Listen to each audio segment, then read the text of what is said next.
First off, I'm going to start off with some information about myself. I'm an avid catfisher. I love to fish at night when it's peaceful and quiet, and I tend to stay out extremely late on non-work nights. So that leads me to why I was here at this lake experiencing what I did. I forgot what day it was, but I was alone. Girlfriend at the time didn't want to come with, and I couldn't convince anybody else to come with me. So I said screw it, I'll go by myself. I grabbed my gear and my gun, and I fished for a few hours. I caught a few. While I was fishing, I kept hearing talking, but I couldn't see anyone. I figured maybe they were just walking down the road, so I played it no mind. Fast forward a few hours, I hear a whistle. I look around. I don't see or hear anything further. So I go back to fishing, and then another whistle. This time, it's to my right.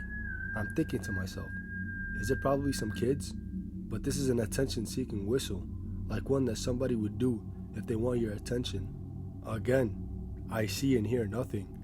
I turn around and I see a cat, but I think nothing of it. I go back to fishing, and then I hear another whistle. This time, it's right behind me. I turn and the cat's gone, so I decided to investigate. I reel in my lines and I put my hand on my gun and I quietly walk around the building. Nothing. I see and hear nothing, which would be impossible since there is gravel everywhere. I turn around and walk back, and directly behind me, I hear a very loud and shrill whistle, enough to make me flip around and draw my gun. My heart is pounding, so I grab my stuff and I book it to the car.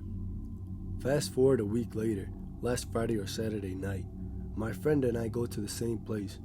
I forgot about the whistling. We go fishing and we have a decent time. As I was looking around, I kept noticing shadows in the trees across the lake, almost looking like something was running near the lights and jumping around. I didn't think much of it. I figured it was the night playing tricks on me. My friend, who didn't tell me till later, also observed the exact same thing. Come close to 3 a.m. and I could hear some people chanting. I don't see anybody, which is odd. I'm kind of sketched, but I keep fishing. Around 3:15 a.m., I began to hear birds tweeting. This is the dead of night. I turn to my friend and I ask him, "Yo, do you hear the birds?" Kind of odd for 3 a.m. He looks around, kind of looking paranoid. 5 to 10 minutes later, he says, "Those aren't birds chirping. That's somebody mimicking them." Confused, I ask, "What are you on about?" And he goes, "Remember that story you told me your coworker told you?" I nod. "Yeah, about that incident and why they don't let anybody swim in here any longer." And he goes, "How many people have died?" As soon as he says that, the crickets stop, the wind dies immediately, and the fish stop biting, and you could hear a pin drop. "You feel that, right?" I nod. My chest is feeling heavy and hard to breathe, a horrible feeling of dread. He looks around and says, "Bro, let's pack our stuff and go." I agree. We grab half the junk and pack it up. The tweeting starts back up. We go back for the rest and rush it to the car. He suddenly flips around with his knife drawn, and I pull out my gun. He says, "We need to go, now." We get in and drive off. I ask him, "Why the hell did you pull your knife out for?" He looks at me with a blank expression and says, "Something was running behind us, like it was charging us." I don't know what happened that night, but even typing this out, it gives me the chills. I don't believe in anything supernatural or paranormal. So there was this one park with a pond in the city I grew up in. It had a nickname, Stalker Lake.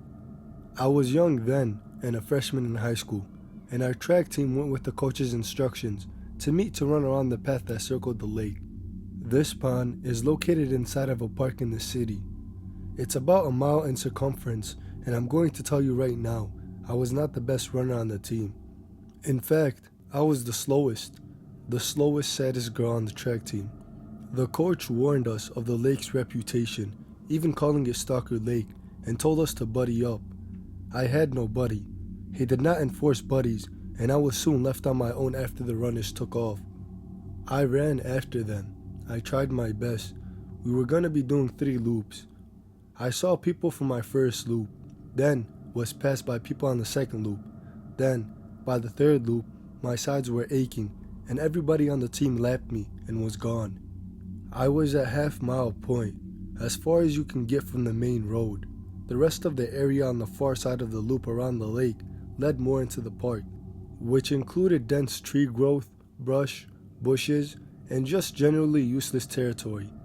You couldn't see into it well, you couldn't see past it, and there was not a way to run through it safely. I got a stitch in my side. I stopped and started walking. I pressed my hand into my side and must have been visibly tired because of what happened next. I heard a rustle behind me. It was loud. Someone was coming out of the bushes. I started walking faster. Something in me told me not to look.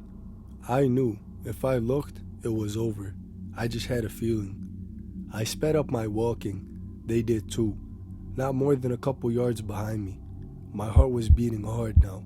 I started to run. They started to run. I ran faster, and they ran faster.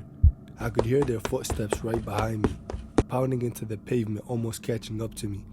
Each time they pulled closer to me, I found the strength to push faster. My adrenaline pulled me forward. I ran. I ran into an all-out sprint and maintained it with this person on my heels for the remainder of the loop.